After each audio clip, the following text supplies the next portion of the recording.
Conciudadanos, amigas y amigos del país, de Quito y también del exterior, porque el periódico o los periódicos en que tengo yo mis segmentos de comunicación tienen pues conexiones fecundas con el exterior.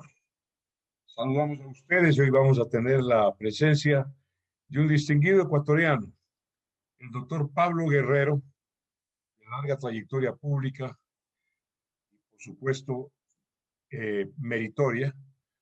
Hoy es el síndico, por así decirlo, el procurador de un afán, de un empeño del Gran Valle de Ilaló, al oriente de Quito, que con todo derecho aspira, y no solo aspira, sino que exige ser cantón. Al distrito metropolitano y a su centralidad, pues se le fue ya de las manos. La ciudad se ha extendido, es una ciudad metropolitana, está en Los Chillos, está en el Valle de Pomasqui, está en Ilaló, con 9 parroquias, y pienso que debe pensarse ya en una desconcentración y una descentralización. Ese es el tema con el doctor Pablo Guerrero y vamos a iniciar con él algo muy importante. ¿Qué es Ilaló? ¿Qué son sus parroquias? ¿Qué historia tiene? Porque es una larga y fecunda historia. Pablo, te doy una muy cordial bienvenida, pues ese es el tema contigo y adelante. Marcelo, qué gusto compartir esta conversación contigo, que para entrar en materia, yo debo comenzar diciendo lo siguiente. Las parroquias de Cumbayá, Tumbá, Copí, Fopuén, Boyaruquí, Nayón, El Quinche, Checa, no son parroquias cualquiera, nacidas en la data o en la época republicana.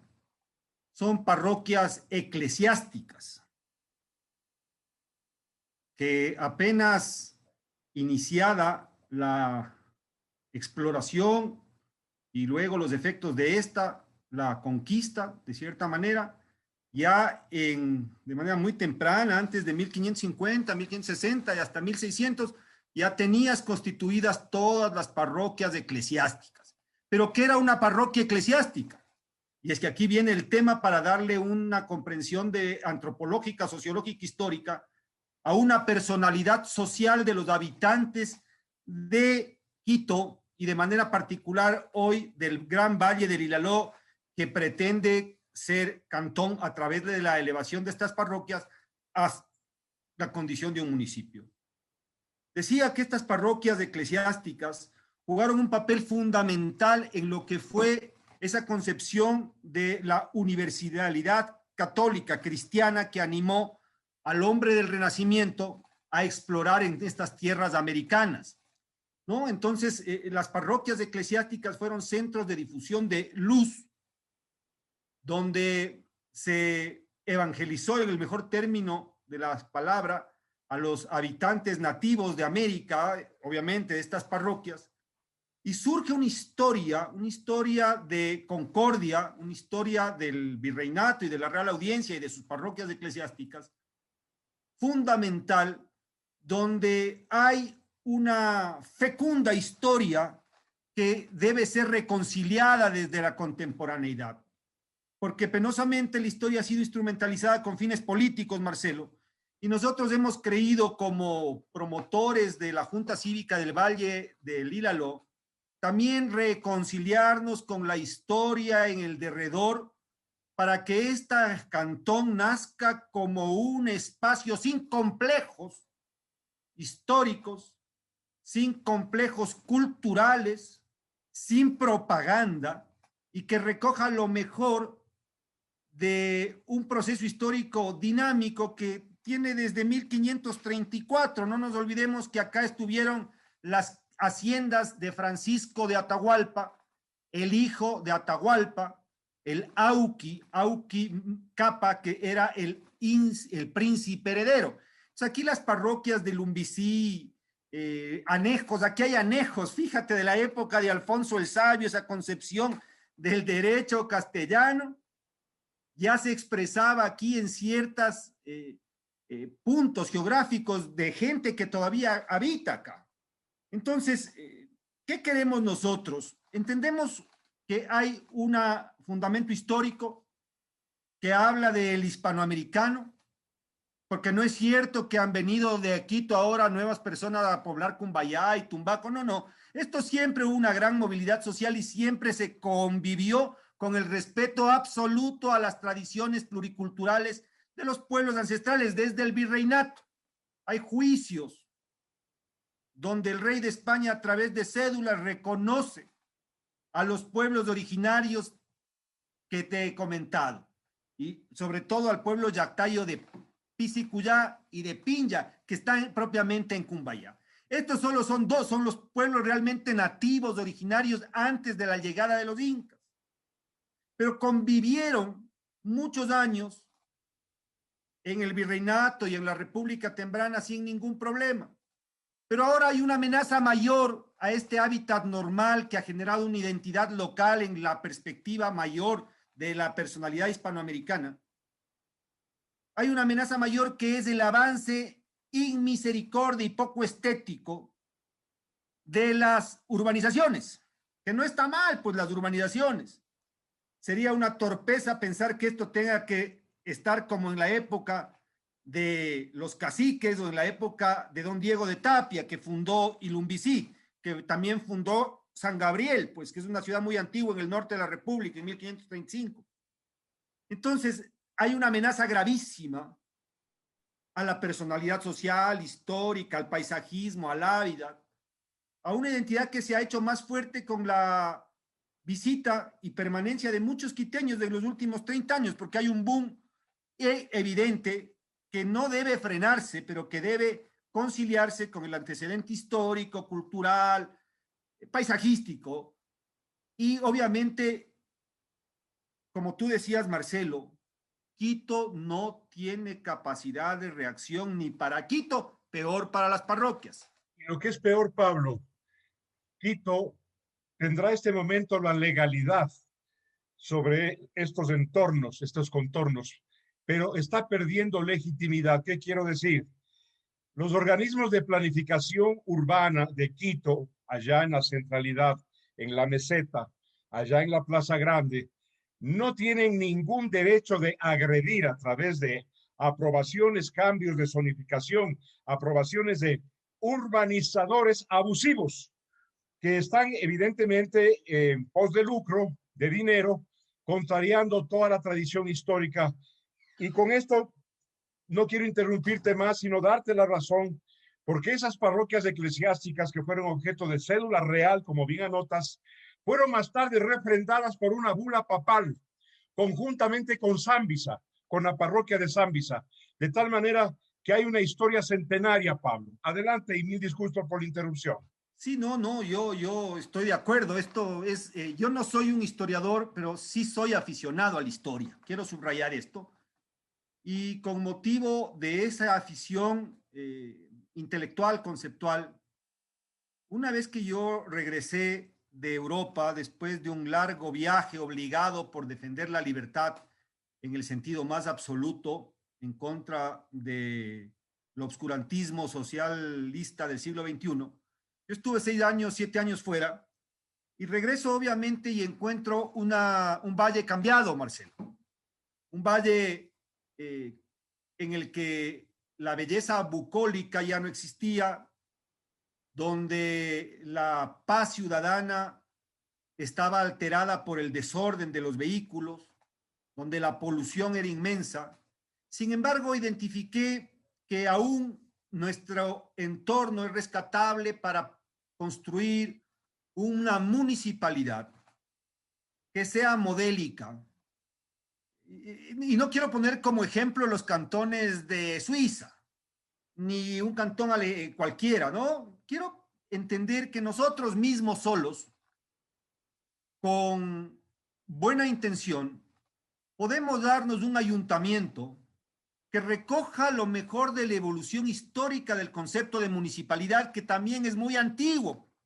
Es muy antiguo y tú sabes que si bien hubo la Real Audiencia, hubo las capitanías, hubo los virreinatos, también existieron y coexistieron como máxima expresión de democracia directa en la historia virreinal, los cabildos, el ayuntamiento, palabra tan linda que obviamente fonéticamente suena mejor que GAT, con ese tecnicismo tan detestable, ¿no? GAT, que parece gato inglés, no sé, cuando hay una linda palabra, la municipalidad, el ayuntamiento.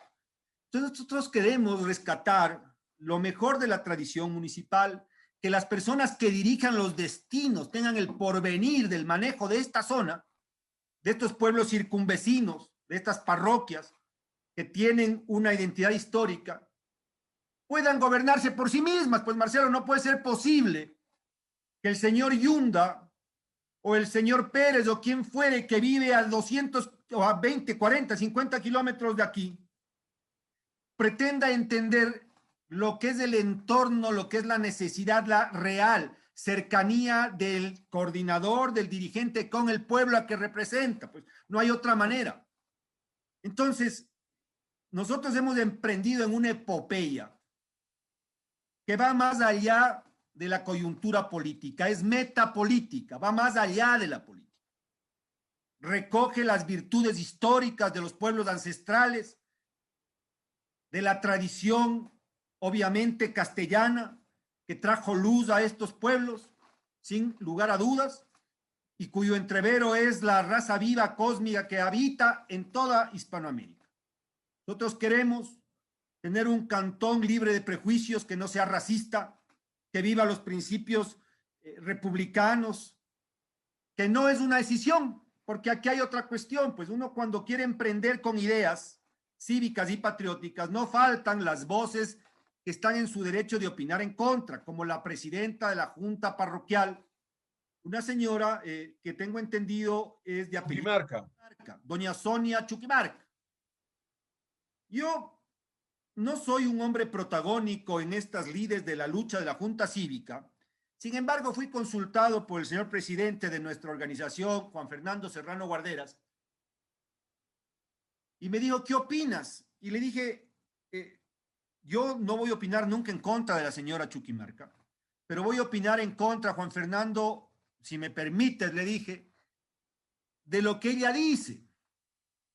Y traigo esto a colación porque tiene que ver con el deseo de que la zona crezca en todo concepto, y penosamente Sonia Chuquimarca, presidenta del GAT, ha dicho que para que nosotros opinemos no tenemos que tener carros, porque ha dicho casi literalmente que para opinar sobre la estación de transferencia y Botánico, esta urbanización, pero sobre todo de la estación de transferencia, que quien no sufre tomando un bus y anda en auto, anda en carro, no tiene derecho a opinar. Y yo pensaba hoy de mañana, y con esto devuelvo la palabra porque no quiero que sea un monólogo, Marcelo, decía, ¿cuántos carpinteros, albañiles, artesanos, estudiantes jóvenes, madres que trabajan en Herbalife, en ese tipo de cosas profesionales, nos transportamos en carro? Y para la señora Chuquimarca es una precondición no tener carro para opinar sobre las cosas que pasan en la parroquia. Entonces eso es pueril y penosamente cierto. Te devuelvo la palabra, Marcelo. Gracias. Te quiero contar a la audiencia que coincidencialmente, no sé por qué, tuve la suerte de llegar cuando la señora Chuquimarca estaba haciendo una intervención frente al cabildo, a los corregidores, que así también se llamaban, a los ediles, a los concejales, y expresaba una serie de contradicciones entre lo rural y lo urbano. Pero yo no sabía quién era. Tengo que reconocer que se expresaba bien en medio de sus incoherencias, de su falta de concertación en las ideas. Tenía una buena expresión y no sabía, yo me imaginé, y esto lo quiero decir con absoluta sinceridad y objetividad, que se trataba de alguna representante, una dama representante de Uribe Schwarzkopf, es decir, de Botánico y de Acuarela. y puse atención porque su intervención era sin decirlo, porque solo al final nombró la palabra botánico, como que le resultaba vergonzante, pero terminó reconociendo y terminó, no sé si se dio cuenta, defendiendo ese proyecto urbano. Quería contarte esto porque tengo registrado yo en mi carpeta sobre Ilaló la intervención de esta señora desde que empecé a escucharle, que fue a los 5 minutos de su intervención. Y claro, la impresión que tuve después me desayuné que era la presidente del GAD de Cumbayá. Esto quería decirte, pero acotar adicionalmente algo. Si tú has hecho un análisis fecundo, luminoso sobre la historia de Ilaló, si me permites, quiero en breves frases hablar del presente. Ilaló, este momento, tiene 4 colegios entre públicos y privados. Está el colegio menor, está el colegio alemán. Tiene una Universidad San Francisco que es pendonera, meritoria. Tiene un creciente parque industrial. Es un abastecimiento todavía agrícola y pecuario. Es un entorno y un emporio turístico, Ilaló. Tiene 5 áreas protegidas por ordenanzas municipales y tiene una cuenca hídrica que le da agua a Quito, agua potable a Quito, que es Lica, Quito Sur y Papayacta. Esa es una realidad. Son 220,000 habitantes este momento. Me atrevo a decir que este conjunto, este valle, que es el valle más importante este momento de todo el distrito metropolitano de Quito. Esto quería contarte, Pablo. Sí, haces una descripción objetiva y cierta. Y yo añadiría lo siguiente. Esta gran extensión, estas grandes landas y las personas que aquí habitamos, tenemos un desamparo en muchos sentidos. Por ejemplo, el tema de los hospitales públicos. No hay hospitales públicos ni del sistema de seguridad social. Penosamente no hay. No tenemos un buen sistema de comunicación, de transportes. Tenemos unos ríos que cada día están más contaminados. Y no hay atención en un sinnúmero de cosas. Entonces, la solución a este problema, a esta realidad, no es una solución parcial, una solución cobarde, como la que se intentó en algún momento hacer con la autonomía de Quito, el Quito autonómico, una constitución, casi como una república platónica, pretendía ser Fernando Carrión, me parece que es el que diseñaba pues esta constitución como una utopía, lo Tomás Moro, como que todo iba a solucionarse ahí, pues y cayó estas ideas de esa utopía con una realidad histórica que es la tradición municipal, del ayuntamiento, del cabildo, de los corregidores, que está impregnada en nuestro imaginario. Nosotros inclusive tenemos el apoyo oficial de ciertas juntas parroquiales y aquí hay un fenómeno psicológico importantísimo. Yo he hablado con los municipios de los GATS y me han dicho, Pablo, vea, están ustedes en lo correcto, ese es el momento histórico, pero nosotros no podemos decir institucionalmente, no es el momento todavía. Entonces yo les he dicho a ellos, miren, las puertas de esta idea, que no es política, es metapolítica, es plural, es cívica, siempre va a estar abiertas las puertas. Si ahora ustedes tienen una representación y eso piensan, alíñense. Sin embargo, con su posición o sin su posición, hay un movimiento que nosotros hemos interpretado desde la puridad ciudadana como una junta cívica que tiene presencia en todas las parroquias que hemos hablado y que está enfocada en luchar porque esta región se haga una realidad como cantón, como un cantón. Están ya los documentos presentados en las oficinas pertinentes, pero más allá de eso, el espíritu de la gente quiere. Mira la seguridad, Marcelo. Aquí la seguridad es terrible porque hay unos unidades de auxilio inmediato, estos retenes, ¿no? Pero son insuficientes en una población de 240,000 personas y pico y más, con una gran movilidad y economía. Tú no puedes manejar acá con una concepción del policía parroquial o del destacamento parroquial. No funciona. Nos sentimos realmente muy inseguros. En el tema impuestos, con un municipio quisiéramos que sea un municipio que se abra a la economía, no solo del país, sino del mundo, al mundo digital. En fin, no es una utopía. Yo no soy hombre de utopías, porque toda utopía conduce a los totalitarismos, ni tampoco soy hombre pesimista. Creo que estamos en el momento histórico, hay las mejores condiciones.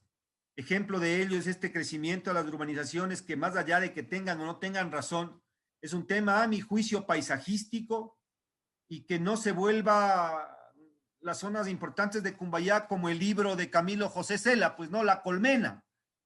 Yo creo que el nombre de botánico es bellísimo, pero más me evoca la obra literaria de Cela y La Colmena, ¿no? Entonces, pienso que hay que escuchar al pueblo, el pueblo, que hay un pueblo, una sociedad civil viva que opina en las redes sociales, gente educada en los principios cívicos, sin prejuicios, que no va a caer en el discurso provocativo de la presidente, como bien anotas, de la Junta Parroquial, que ha salido a denostar en contra de la sociedad civil y de la libertad de expresión y pensamiento. Y en el fondo a defender intereses de carácter económico que son extraños al Valle Ilaló, porque Ilaló es, y hay que decirlo, es Cunyacu, Cumbayá, Tumbaco, Puembo, Pifo, Yaruquí, Checa, El Quinche, Nayón, colinda con el río San Pedro que está contaminado.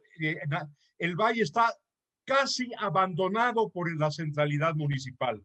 Esto no puede continuar así. Los impuestos que pagan 240, 250,000 oriundos de Ilaló no pueden destinarse, ¿no es cierto?, a lo que le venga en gana al alcalde Juan Diego Perencejo, en este caso Yunda, porque eso tiene que revertirse casi a nivel de una tasa. Pagan los ilaleños y a los ilaleños se les reciproca con obras. Eso no existe, eso no hay, y por eso hay que luchar, y por eso te felicito, Pablo. Y estoy contigo, y estoy con ustedes, y como comunicador social y periodista pueden contar conmigo en este afán. La cantonización del Valle de Ilaló con las parroquias que acabo de describir. Yo te agradezco mucho por esta comparecencia, que se expandirá a Quito, se expandirá al país y a nivel internacional, y quiero que Pablo, doctor Pablo Guerrero, despidas tú este diálogo con un llamado a la ciudadanía propio tuyo, porque te conocemos, estuviste perseguido por el Correato, tuviste que ir asilado a la República Checa en Europa, eres un luchador social, auténtico y genuino, así que tengo el honor de tu amistad también. Adelante, Pablo. Tú sabes la gran admiración que te tengo, sin embargo de que hemos tenido ideas a veces encontradas, pero hemos tenido la capacidad cívica de discernir, pues, y sacar lo mejor de nuestras ideas. Te agradezco por la enorme responsabilidad que me das de despedir este coloquio, y yo exhorto a la ciudadanía que se active en las redes sociales. Las redes sociales son el espacio donde se genera la opinión, donde está la política, donde se puede ejercer ese derecho a la libertad de expresión sin la tutela de una trinca, en definitiva, de un consejo editorial o de redacción. Esto no es una exaltación a romper el buen gusto por la libertad de pensar y expresarse, y pedirles que hagamos ciudadanía activa, y pedirles además a los amigos del Valle, del Ilaló, que se domicilien políticamente en el Valle del Ilaló, porque iremos próximamente a unas elecciones para que ustedes, el pueblo soberano del Ilaló, decida ante vuestra propia conciencia si desean permanecer bajo el yugo de una meseta que no puede resolver sus propios problemas, o nosotros construir el porvenir que demanda nuestro presente y el futuro de nuestras familias. Esto es, Marcelo. Muchas gracias, Pablo.